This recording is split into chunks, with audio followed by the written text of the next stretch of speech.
Listen, if you want to see the full version of this interview without waiting until part 75, hit the join button right next to the subscribe button and become a VIP member for just $2.99 a month. While you're at it, turn the red subscribe button gray and hit the notification bell. All right, now VIPs, enjoy the clip.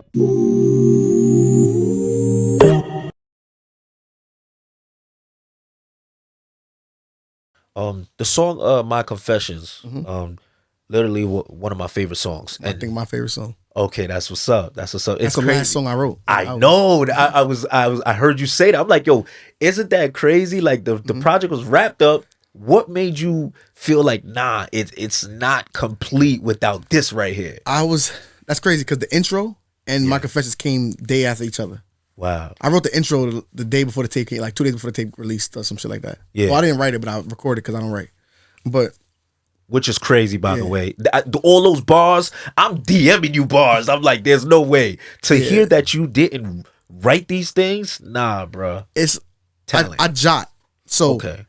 When I'm reading, I don't give away my, what I be doing. But as I go through life experiences, or sometimes I'm just driving, or sometimes I'm just scrolling on Facebook and I see something and the correlation between that and the music, I'll just write a note, a mental note, or write in my notes just a line or something that represents like I just said on one of my new tape that's about to come out, and bitches gonna fuck just so they don't gotta pay Optimum, right? So it's like necessarily like just because you always see bills, bitches will be like, so you're gonna have sex just so that you don't have to work. Yeah, that you know what I'm saying. So that's how it kind of like the correlation of how I write or how I start my blueprint of music. I was just piece by piece. Got you, and that project, that song right there. What was it about it that I know you said it was the last one. What made you feel like, okay, this shit right here makes it feel now it's cohesive. Now this is like a cohesive project. I felt like with the intro, I originally not even close was gonna be my intro. That's like number 5 because it was like me just spitting. Yeah, that has the most bars in it. I feel. Yeah. So it was like I'm gonna bring that as my intro. Yeah. But then I was like, no, I want the tape to have feeling. Yeah. So I went to the studio. Every time I go to the studio, I go with nothing. No beat, no nothing. Every beat on that tape is made in studio. Like as I get there. Yeah. So I'm like, yo, Money, I need something. He's like, you got anything in mind? So I'm like, all right, we going through some samples. He ends up putting on the Faith sample. Yeah. I didn't even know my son was there. I didn't even know Set the Trend had did that sample. Yeah. I didn't even hear his song yet at that time. But it's different. Yeah. He does it. I'm like, I got it. But like halfway through making the beat, I said, let me go in. I put the first 4 to 6 bars. I always do that, just so I could get a feel of how I'm gonna attack the song. Yeah. Then I think about 1, 2 things, go back in, put 2, 3 lines down, and that's how it came up. And then the next day, I'm listening to the tape, playing back, and I'm like, I need something's missing. You just feel it. Yeah. And I'm like, I gotta kind of tell my confessions, my stories of what I feel. Yeah. And then my confessions, I'm like, I found the beat. He started chopping it. I went in and then it was just like organic. Word. You say, still feel my family is messed up. Mom died, but she never left us. Had a daughter, she never met her. Had a son, but she never met him. Pop's alive, but he never met him. Telling myself I gotta do better. Yeah. Explain those lines. First of all, obviously, rest in peace to your mother, like I said before. But so I'm assuming that your children all of them came after she was passed. Born. Yes, that's exactly what. Okay. You're absolutely right. My oldest was pregnant when my mom died. Gotcha. So she never met her.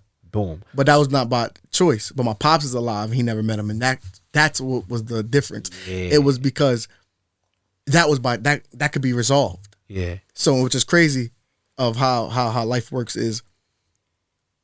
I told you after I dropped the tape, I went to Miami. My dad lives in Florida. Gotcha. He lives like 2.5 hours from my Miami home. Yeah. So I was out there with my kids all the summer, and I said, you know what? I'm gonna go drive down because I said this in my song. I gotta fix these. I gotta live this. I gotta fix this, right? Yeah. And then I went down there to drive them because they've been waiting to see him. They always meant like video chat and stuff, but not in person. Yeah.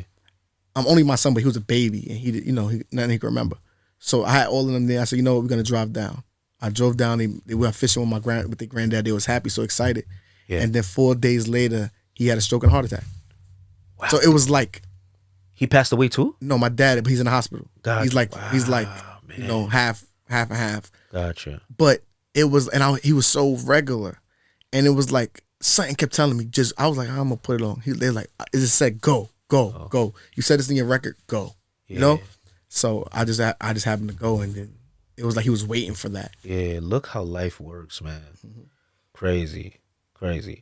Even you know, another line after that, you say, you know, my sister been dealing with shit that's bigger than Ritalin to figure it out. The shit Ritalin. Youngest of 8. On both sides. Yeah. Somehow I'm gonna end up the middleman. My brother feel like I belittle him. Yeah. It's like my sister. One of my sisters deal with schizophrenia. Okay. She got diagnosed, I think at like 23, 24. She's older now. Yeah. And I have another sister that's kind of like really like emotional. Yeah. Maybe ADHD. Like she's like, you know, one of those things. Yeah. So it's like my sister been dealing with shit that's bigger than Ritalin. Like it's bigger than that. You know what I'm saying? Yeah. My mom dying, everything going on. Youngest of 8 from both sides, but I felt like I'm the one that gotta be the backbone. I'm the youngest. Yeah. You know what I'm saying? And I feel like I'm the one that, I guess y'all made all the mistakes for me to live the life that I'm in. Like, you know, I feel like besides one of my other sisters, I'm kind of like, I came out how I was supposed to, you know? Wow. You know, I have a sister that went through that too. I'll never Fortunate. I'll never forget, like I always tell people, like watching them before she was watching her now, and when I think about Her before, different it's person. Not even complete close. night and day. Night and day. So, you know, like talk about that. Like what are, you know, because I know what it does to the family. See, that's crazy. What is that like, bro? What's crazy about it is that she's the closest to me in age. Wow. She's older than me, but it was just they had signs. It was signs before, and I was young. I think 12 at this time when it happened. I think it was postpartum or whatever. She had a baby. Yeah. But we was in like we had moved to Lancaster, Pennsylvania. But my mom had got a house there. So my sister had came, but my older sister was already out the house and everything. And we used to be there, and she used to smoke. She started smoking. And my sister then was like fly. She went to Erasmus. She was in the in crowd. She used to be like fabbing them. Like, you know, she was like in the in crowd. And then I remember we used to like rap like Lil Wayne and Chris Brown popping. That's the songs that's like registers in my head at the time. Yeah. And she used to be like, are we gonna die? Or am I ugly? And I used to be like, shut the hell up, what's wrong with you? You know what I'm saying? Yeah. Or it's like she'll be like, there's a rat in my stomach. And you'd be like, what are you talking about? And you think she's joking, but she ended up being pregnant. And those are like the signs of it going left, you know? Some people say she was laced. It could be anything. You don't know whatever triggers it, but it was just really unfortunate. I remember being like, my sister's like a zombie. Absolutely. Like she was so much of life and so, you know, fly and funny, and it was just like, damn. Yeah. You know? Yeah. It was crazy. Yeah, that's literally what happens. It's like a fight with give them medication but watch them be a zombie, or don't take medication but watch them bug out from time to time. Yeah. Tough. And she got better. Like she got a lot better. She's good. She got her son. She's working. Yeah. But she's not who she was. Yeah. Regardless. Yeah. Changes you forever. Yeah, for a fact. Absolutely. And it happened with my best friend too. Wow. It's crazy. Wow. Damn, yo. Sorry to hear that, man. Or you know, this whole project, you know, I feel like when I listened to it, like literally most of my questions came from just listening to your tape. Yeah. You know what I'm saying? Like, you know, what was the goal with this project? What was the goal for you? And was it therapeutic? Like, that's what I want to know.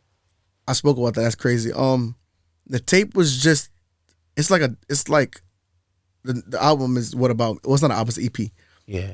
But it's what about me. So it was basically saying like, what about me? I'm telling you about me, my life, my struggles, my ups, my downs. Because I feel like a lot of time with artists, you get the glamour of them, and you don't understand their struggles, and you don't understand their life or who they are. And I'm a student of the game, and I'm a big Drake fan, and I always felt like Drake allowed me to understand his life of his uncle and his mom, and his dad, and what was going through. He made me feel like I was there in those experiences, like I knew these people, you know. So it was just like giving y'all my life, my understanding, my struggles, because you might be, look, we have similarities in what we went through. Absolutely. And there's a lot more people struggling than there are rich.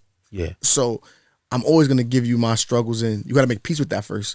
You know, I felt like I was at the age where I made peace with it, and I understood it, and I was able to speak on it. Yeah. Whatever it was, and I wasn't embarrassed by it. A lot of times people are embarrassed by their down days, you know, me sleeping on the floor, or me sleeping on, but those just built character of to who I am now, you know.